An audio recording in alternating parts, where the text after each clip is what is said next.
A revista britânica The Economist afirmou que o presidente Lula está perdendo influência no exterior e enfrenta queda de popularidade no Brasil. Quem tem os detalhes a respeito desta publicação é o André Anelli, que chega com mais informações. André Anelli, de acordo com a revista, Lula é criticado pela falta de aproximação com Trump, é isso? Também, viu, Kobayashi? São várias críticas em relação à política internacional conduzida pelo presidente Lula. Logo no começo da reportagem, a revista britânica The Economist aponta que o presidente brasileiro é controverso porque ele acaba se distanciando das democracias ocidentais. E o principal exemplo citado foi quando os Estados Unidos fizeram um ataque àquelas instalações nucleares no Irã. O governo brasileiro, por meio do Ministério das Relações Exteriores, o Palácio do Itamaraty, manifestou então críticas com veemência, enquanto as demais nações democráticas aqui do Ocidente ou apoiaram os ataques americanos ou manifestaram apenas preocupação. E mais do que isso, o que a revista aponta também é o que considera como uma contradição o fato do presidente Lula ser um defensor da democracia, mas ao mesmo tempo estar próximo de aliados, como por exemplo Vladimir Putin, o presidente que para muitos é ditador da Rússia, também o presidente da China, Xi Jinping, e além de questões relacionadas aqui à América Latina, como por exemplo a falta de pragmatismo, ou seja, a falta de um relacionamento que não leva em consideração a bandeira política, e esse exemplo acontece justamente com Javier Milei, presidente da Argentina. Os dois não têm muito contato por conta de divergências ideológicas, políticas, e falta pragmatismo do presidente Lula para manter esse diálogo diretamente com o presidente da Argentina, Javier Milei, por conta das relações históricas entre os dois países vizinhos aqui na América do Sul, e mais do que isso também relações essas que são importantes do ponto de vista comercial. Então, do ponto de vista da política internacional, o presidente Lula foi apontado pela revista The Economist como incoerente e disse, inclusive, que internamente, até por conta dessas posições, mas também por conta de questões internas, o presidente Lula vem perdendo apoio junto à população e vem perdendo apoio aqui também junto ao Congresso Nacional. Kobayashi. Muito bem, André Anelli, além disso, repercute a derrota do presidente no Congresso, com a derrubada do IOF também, né? Como é que fica essa situação com as pretensões eleitorais do presidente Lula para 2026?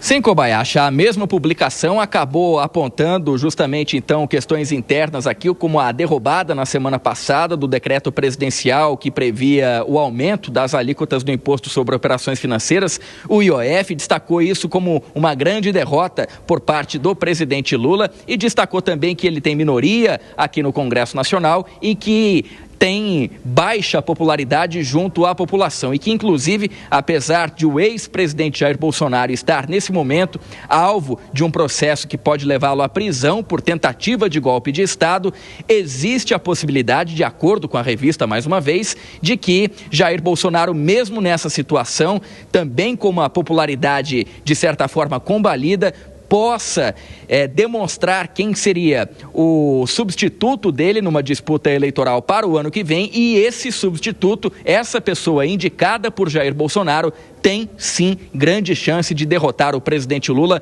devido a essa baixa popularidade aqui no Brasil, não só junto à população, mas também junto aos congressistas que acabam sendo influentes do ponto de vista eleitoral nas regiões. Kobayashi. Muito obrigado, André Anelli, ao vivo, diretamente de Brasília. Por aqui, Zé Maria Trindade. Você acredita que o presidente Lula se preocupa com a sua imagem sendo repercutida no exterior? Falta de popularidade, a questão da derrota no Congresso, perda de apoio parlamentar. Como é que você avalia a situação do presidente Lula em relação a essas publicações no exterior, hein, Zé?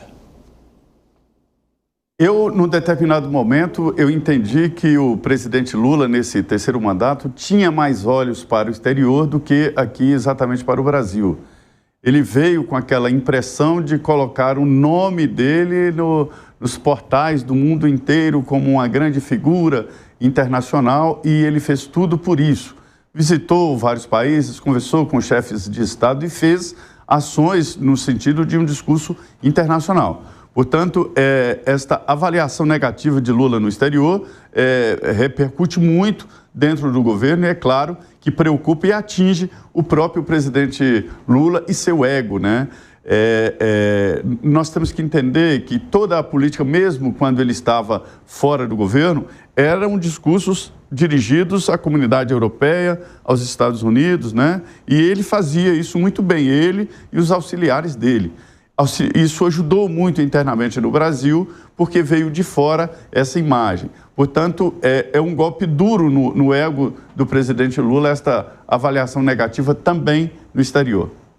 Agora eu quero falar sobre o conteúdo, o teor desta publicação, que fala que a derrota no Congresso enfraquece o presidente com vistas às eleições de 2026. Tem razão a publicação neste ponto, Fábio Piperno?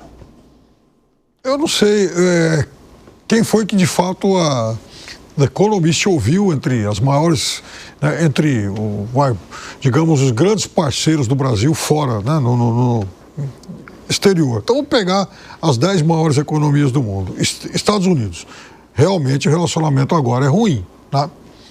China, excelente. Alemanha, sempre foi muito bom, inclusive recentemente. Parceiro do Brasil na negociação do Mercosul. Reino Unido, ótimo. Índia, ótimo.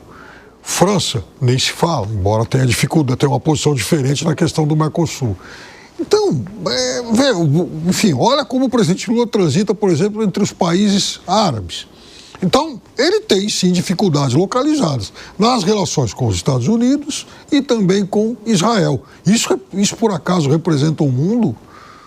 Então, eu acho que, assim, há uma certa forçação de barra e de torcida por uma publicação que, de fato, tem um viés político diferente. Ou seja, trazer esse tipo de avaliação negativa, novidade nenhuma. Ô, Segré, já que falamos dessas relações internacionais do Brasil aí, a publicação, inclusive, critica o Brasil favorecer as relações com o Irã e com a China também. Aí apontar, eu entendo o que o Piperno disse e estou de acordo. No relacionamento com as grandes economias, o Brasil não está mal. Ele está brigando com Trump, fazendo uma narrativa que não soma, mas é um direito do presidente, ninguém pode entrar nesse mérito. Mas quando você vai, a África lhe agradece pelo trabalho dos escravos. Quando você propôs que a guerra entre Ucrânia e Rússia se resolvia com uma cervejinha, a cervejinha até agora não apareceu. Na guerra do Hamas, faixa de Gaza com Israel, fala que morreram 12 milhões de crianças, quando a população total é 2,3 milhões de pessoas. Quando o Irã agradece ao governo do Brasil pela posição contra Israel, e quando vai convidado ao G7 e diz que o G7 deveria ser fechado, me desculpa, isso não tem nada de diplomacia e é óbvio que na imprensa internacional isso pega mal. A ninguém está se importando se o comércio entre Brasil e a Alemanha, Estados Unidos, China é maravilhoso. Aí vai mais longe. Pede para Xi Jinping mandar uma pessoa aqui para regulamentar as redes sociais. E aí você coloca a cereja do bolo. Então, é óbvio.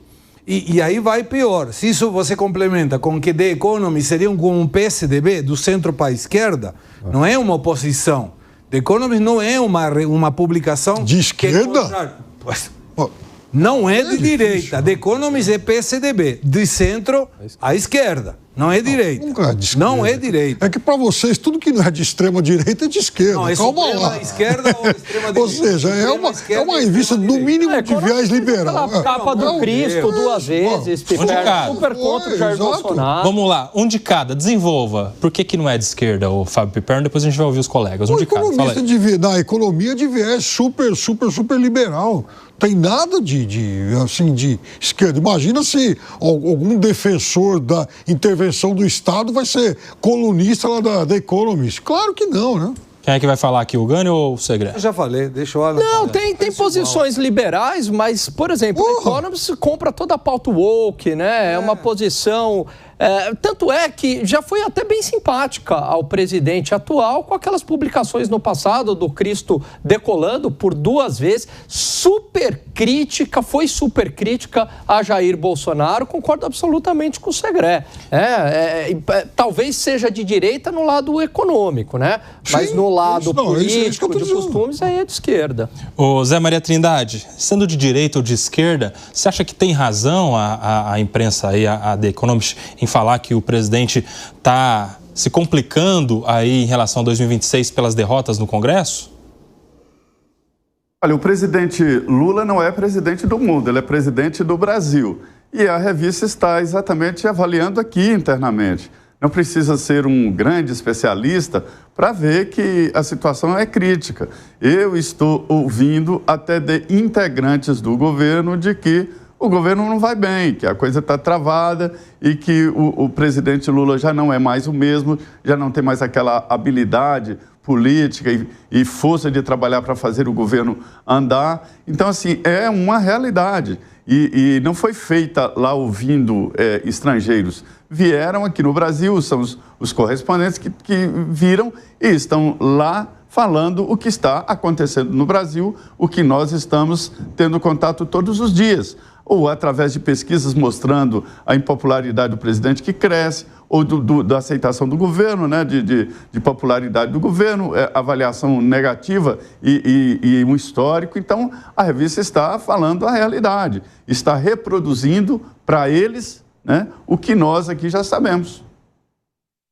Que a avaliação interna não seja positiva. É verdade, as dificuldades políticas, elas existem, isso é fato. Então, até aí, tudo bem. Agora, daí a revista de falar sobre dificuldades fora do país, aí é forçar a barra. Porque a exceção feita do mau relacionamento com o presidente Trump ou o presidente Lula, com as principais potências europeias e também orientais, além dos árabes e tal, me parece que isso não tem muito respaldo na realidade. Agora, o Piperno, para que essa crítica ao ataque dos Estados Unidos, ao ataque lá nas bases que teriam material radioativo no Irã? Não era melhor simplesmente ficar quieto? Para quê? O que você ganha com isso? Quando você recebe um obrigado do governo ditatorial do Irã, aí a coisa já desandou. Ninguém gostaria de ter um obrigado governo Brasil pela sua posição, nos favorecendo e defendendo a nossa posição. Assinado, Irã. Pelo amor de Deus. Gente, só para esmiuçar aqui rapidamente essa informação que trouxe o The Economist, de que o Lula teria dificuldades em 2026 em razão da derrota no Congresso. Indo mais profundo nesse ponto, Gustavo Segré, você acha que essa derrota no Congresso do IOF, aí, a ação do Hugo Mota, é um sinal de um desembarque por completo desses partidos fisiológicos de centro, muitos que estão inclusive ali na base do governo, ocupando ministérios? Como é que você acha que vai estar, por exemplo, no ano que vem, PSD, Republicanos, União Brasil, Partido Progressista, por exemplo? Você acha que esses partidos já estão dando sinal de que não vão acompanhar o presidente no ano que vem? Depende. Porque, explica. Se vier grana, de repente muda aí a posição e passam a ser amigos de novo. Com político você não tem como saber isso.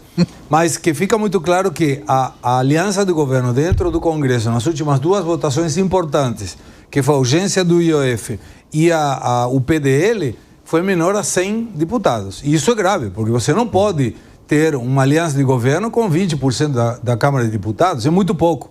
Não vai andar nada.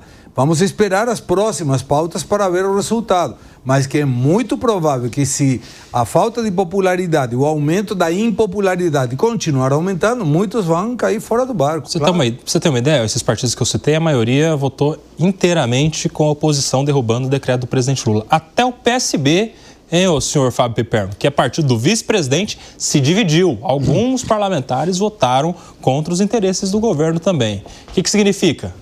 Que eu concordo plenamente com o que falou o Segré. Ontem, acho que foi a Folha de São Paulo, Portal UOL, noticiou que o presidente Lula recebeu o presidente Antônio Rueda, do União Brasil /PP, enfim, não sei o nome agora, qual é hoje o nome oficial. E veja, a gente está falando do presidente de um partido que tem, por exemplo, Ronaldo Caiado, que é presidenciável, né? E muitos oposicionistas. Acho que até o senador Sérgio Moro. Né? O que ele foi lá fazer? Segundo a notícia, foi lá reivindicar, até para restabelecer o relacionamento com o governo, as presidências de Correios e Banco do Brasil. O pedido foi direto e simples. Exato. Então, se me der Correios e Banco do Brasil, aí a gente volta a conversar. Já que está perdendo dinheiro, perdeu um pouco, perdeu muito, é a mesma coisa, tá certo.